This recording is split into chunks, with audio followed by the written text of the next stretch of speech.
What's going on, everybody? Good Friday. Zooming in here, coming up on 1,000 miles already. I can't believe it. So, I was thinking, man, I got to come out with some impressions, just general thoughts. But gosh, 1,000 miles has happened in about 3.5 weeks. I can't believe it. So I actually will have had this truck a month next week. On February 7th is when I picked it up. Or excuse me, January 7th, but Feb 7th will be the 1 month. It's crazy. I was thinking about some cons, you get the euphoria of a new truck, right? Everything's awesome. Oh my gosh, it's so exciting. It's electric, it's fast. And then, you live with it longer. And I was trying to think, what are some of the things that I don't like about this? And I'm going to think a little bit longer, and I'll give an impression video.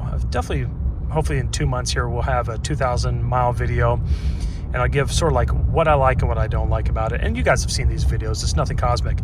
The first thing that sort of drives me crazy is the charger door. It's flimsy. I don't know if you guys have messed with these doors. I will show it on the outside, and when I do my other video here in a month, I will activate the door and show you. But it's flimsy. It gets a lot of use, right? I mean, I'm hooking into this thing at least every day, maybe every other day, and the plunger is cheap. The whole door is a plastic assembly. It's literally just like the gas cap lid assembly on my other F-150s. In fact, the one on the Power Boost, the hybrid, it had a little spring in there because it's pressurized for a hybrid. So you have to press the door release button down here and it would sort of spring open. And people had their doors failing or they grabbed it weird, and then the body colored plastic piece would just fall off. And so all kinds of really cheap things with these plastic doors. And I get it. Ford's a major corporation. They save 15 cents, they're going to do it, or a penny, they're going to do it.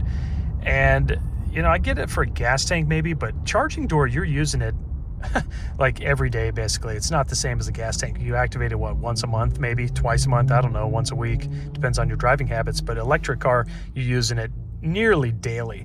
So this thing's just really flimsy.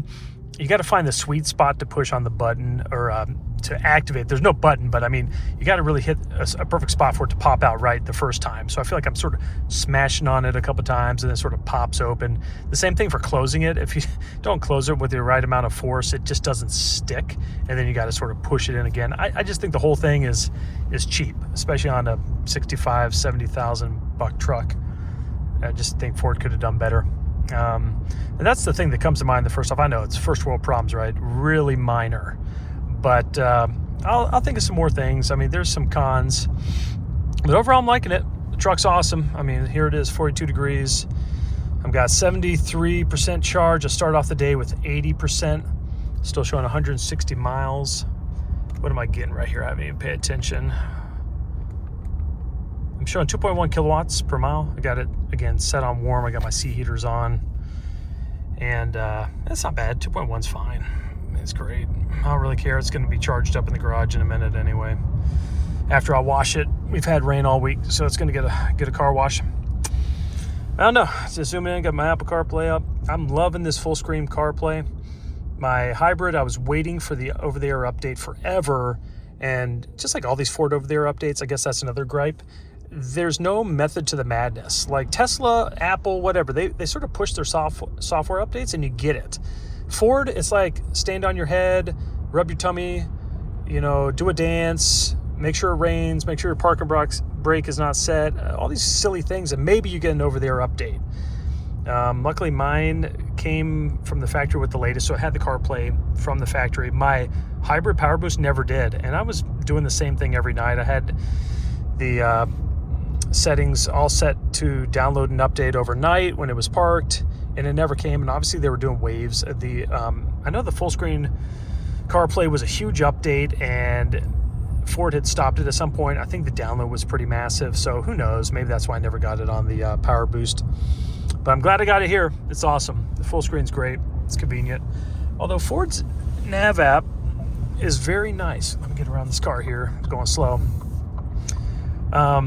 Ford's UI is great. I have not used it for navigation except for around town. I found it to be accurate. I like how it shows charging stations and whatever else. I think the graphics look good. They're a little bit updated from my standard F150s that I had, the gas ones. They had a little bit different graphics, and these are updated. Anyway, like I said, 1,000 miles. It's crazy. Putting on a lot of miles on this truck. Got 4 kids. I'm constantly shuttling back and forth to school. I'm driving about 40 to 50 miles a day on average, give or take, just around town.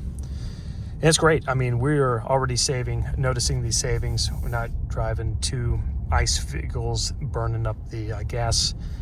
When I'm home, I'm doing a lot of errands, so we're in the truck, and it's convenient. I tell you, it's awesome. I'm really liking how the plan has come together. Owning this truck for the city driving, we thought would pay off, and I definitely think it is. So anyway, that's enough of my rambling for now. Short video, but I'm gonna go wash the truck, take some pictures of it after it's washed up, throw it in the video. Thank you guys for watching. I know a bunch of you guys are getting your Lightnings here pretty soon. I'm excited for y'all. The truck is worth it. Excited to hear what you guys think. If you make your own owner reviews, link them up so I can watch them. As always, guys, have a good weekend, and drop me a line if you like it, and let me know if you want me to talk about anything else. See y'all. Right, guys, we're outside here real quick. I'm going to show you this Flimsy charge door in action, and maybe you guys can sort of see what I'm talking about. All right, so here we are. So the plunger is somewhere right around here. So you sort of got to hit it. Okay, it opened up easier this time, but just look at the assembly, okay? So plastic here, it's barely held on through here, so you definitely don't want to pull. You can see it, there's a clasp in there. And what guys were doing on the hybrid is this spring was just popping out. And I don't know if this one, I think it's a little bit different design from the hybrid. The hybrid had a pin, and it was actually a really good aftermarket solution by a guy in the forum that replaced that. But this thing sort of pushes it out. But you can see, you could rip off this whole plastic assembly quick. And I've seen some guys on the internet already do that. So the door, I'm just really careful. I hold it with 2 hands. Let me see if I can close on one push. See, it doesn't close. I pushed it harder. Okay, let's see. The button should be right about there. Let's see. Okay, that took. It's just annoying. It should be 1 click. I know I don't want a motorized solution like the Tesla does or some of the other ones, but at least give me something a little bit more robust. I don't know. Let me know if I'm just totally, out to lunch on that whole thing, but I just feel like it's a flimsy issue with a truck that's going to be used all the time. And these are work trucks in some cases. People are charging, like I said, multiple times a day. I just don't see it holding up, but we'll see. As always, talk to you guys later. Charge level and the distance added. Let's click view chargers. So if you're going on a road trip, you can type in a destination. I'll just do Atlanta. It shows the closest one. We'll click on it. Shows you all the chargers available at the station, their status. Again, I have not used this as I have not gone on a road trip, but you can see the reviews, pretty recent here, just like a couple weeks ago. Shows if they're working or not working. I guess that's pretty handy for when I'm taking a road trip. We'll go back here to the main menu again.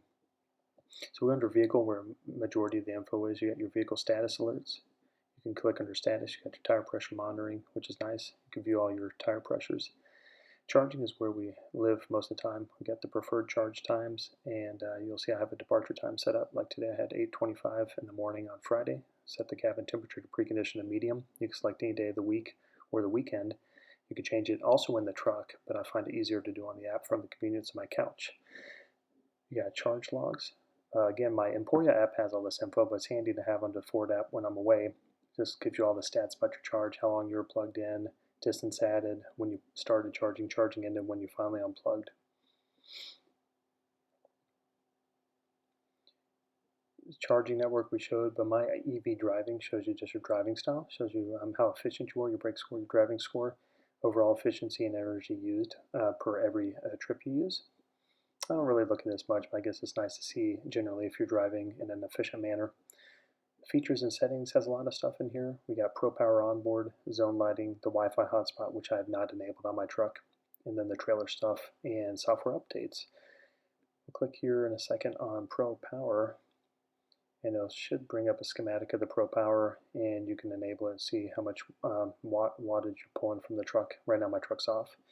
Zone lighting's nice. I've used that before when the kids go out to grab something. The Wi-Fi hotspot, like I said, I do not have that, but that's where you would add it. Finally, under safety and security, there's nothing. It's about Ford Insure, which I don't use. And then up top is just the main page. Service, haven't used this much. I don't intend to use it much, but it's right there if you want to schedule service through your Ford dealer. So anyway, that's a quick wrap on the Ford Pass app. Hope you guys enjoyed the quick quick tutorial, and let me know if you have any more specific questions.